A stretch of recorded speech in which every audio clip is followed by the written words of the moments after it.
It happened. Well, the European Union lowered their tariffs to 2.5%. We were only at 2.5% for cars, which is very low. And as you probably heard, that European Union lowered their number from much higher than that, many, many times higher.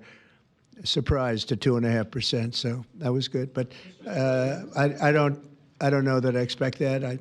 It's up to them. But we have reciprocal tariffs. Mr. President, your reaction to the story in The Atlantic that said that some of your top cabinet officials and aides had been discussing very sensitive material through Signal and included an Atlantic reporter for that. What is your response to that?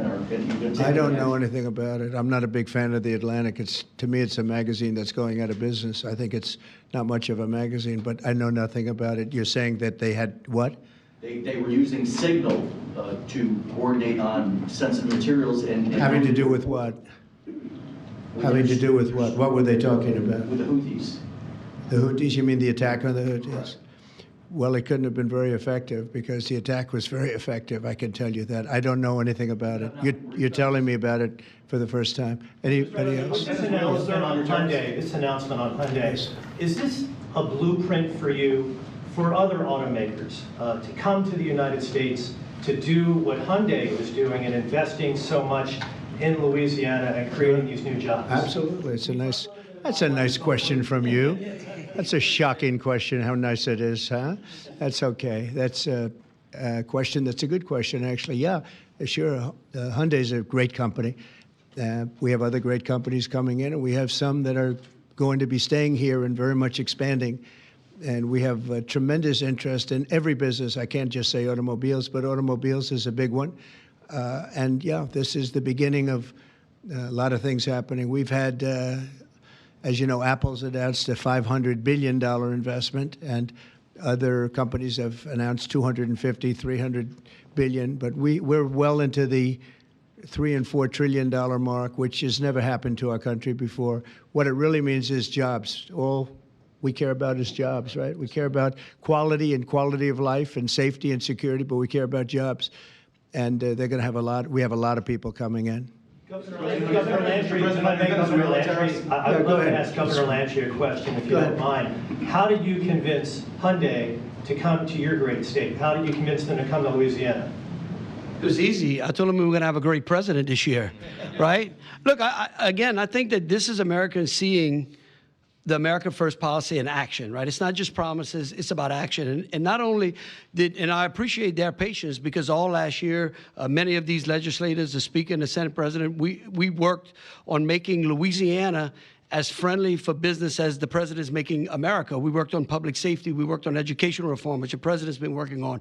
We worked on tax reform, historic tax reform. And what I can tell you is to echo what the president said, in Louisiana right now, I believe before the summer's over, we'll have $50 billion worth of construction projects going on in Louisiana. That is a record, Mr. President. It has never happened under any other president, under any other administration.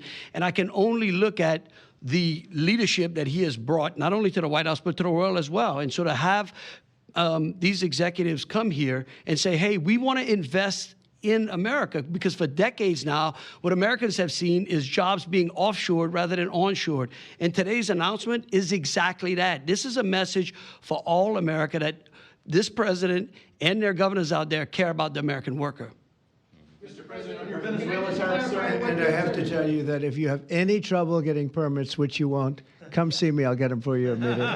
All right? But you're not going to have any trouble. You know, we had, when I first got involved in this world of politics, when I went down to Louisiana, you know, the two big LNG plants, and they were stuck for 14 years. They tried to get permits, and these were $12 billion and I think $15 billion plants. And they were working on it for 14 years in one case, I think 13 or 14 in the other. And I was able to get them in less than a week. And they were shocked. And probably some consultant got a lot of money for doing it, but nobody spoke to me about it, other than this gentleman at the time. He mentioned it, and he did. They were in very much different positions, but they wanted to see if we could break the logjam. And I got it done. In one case, I actually got it done in one day. And the other case, I didn't do as well. It took a full week. And they built, and they're up, and they're very successful now. That was a long time ago, but we got it done immediately. You'll have no trouble getting your permits, I guarantee. These people, you're dealing with the top of the line. Okay? But just in case, call me. On the Venezuela tariffs that you announced earlier today, sir, Yes. you said it's 25% for any country that does business That's right. with Venezuela. If they Is buy their oil from Venezuela, they have to pay a 25% tariff to do business with the United States. that on top of existing tariffs? So, for example, China buys Yes, a lot of oil. that would be on top of it for existing. 45% That would tariff mean, on China yep, next week. that's on top of existing tariffs, yes. And so also next week, April 2nd, as you said, Liberation Day. Is that going to be sector tariffs as well as reciprocal tariffs? It's going to be everything, yeah. It's going to be everything, but not all tariffs are included that day. For instance, we'll do some, as you know, we have already done steel and aluminum, and that's at a 25% level. And we are going to be doing automobiles, which you've known about for a long time. We'll be announcing that fairly soon, over the next few days probably. And then April 2nd comes, that'll be reciprocal tariffs. But we may take less than what they're charging because they've charged us so much. I don't think they could take it. In other words, they've charged us so much that I'm embarrassed to charge them what they've charged us. But it'll be substantial.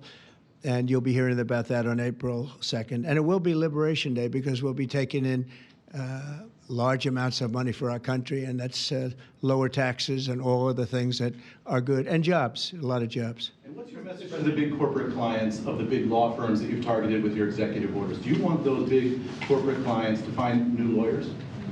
I just think that the law firms have to behave themselves, and we've proven that. We have others that want to make a settlement also. They, having to do with the election and other things, they behave very badly, very wrongly, and I appreciate the one, you know, these are the biggest firms, and they all came back realizing that they did wrong, and that's why they're doing this. So I just think they have to behave. We have to straighten out our country. We have to straighten out our elections.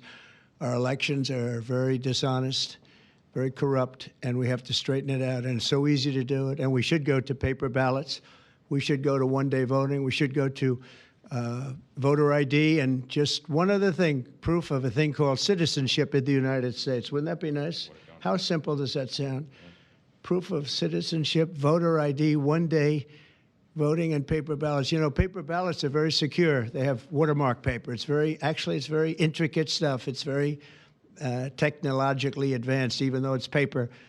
And you'd have no trouble. You wouldn't have dishonest elections, and you'd have them all done by 10 o'clock in the evening. You know, France went to that, and not that I want to copy anybody, but many others have also, and they had 38 million votes, and it was all done at 10 o'clock. They had a winner, they had a loser, that was it. Nobody was complaining. And they had it backed up with paper, and it's so easy to do. The other thing, you'd save about, this would cost you about 8% of what the machines cost. So the paper would be much less expensive. So if you're looking to save some money, that's a good way to save it. So it's a shame that we've gone through it. We've gone through a bad election, a really bad election. The election was so bad. And think of it. You wouldn't have had the October 7th disaster with Israel. You wouldn't have had Russia and Ukraine, because that would have never happened. You wouldn't have had inflation. You wouldn't have had the type of withdrawal from Afghanistan that you witnessed, which was probably one of the primary reasons that Russia went into Ukraine. They saw that mess, how badly it was handled. They said, wow, this is a paper tiger that was handled by incompetent people. But that wouldn't have, we would have been out, but we would have kept Bagram, the big air base, which is 1 hour away from China where they make their nuclear weapons. Would have been nice to have it, but now, you know who has it now? China has it. And so an honest election, and we wouldn't have had inflation. You know, you had the record-setting inflation. We wouldn't have had inflation. I want to thank everybody for being here. I want to congratulate Hyundai, a great company, and we will do everything possible. And I will say you picked a fantastic state. You really with tremendous people and tremendous leaders. And Speaker, I want to thank you for doing a great job. You and Steve, thank you very much. Yes, Appreciate it, Thank you. Steve. Thank you very much. Thank you. Thank you, everybody.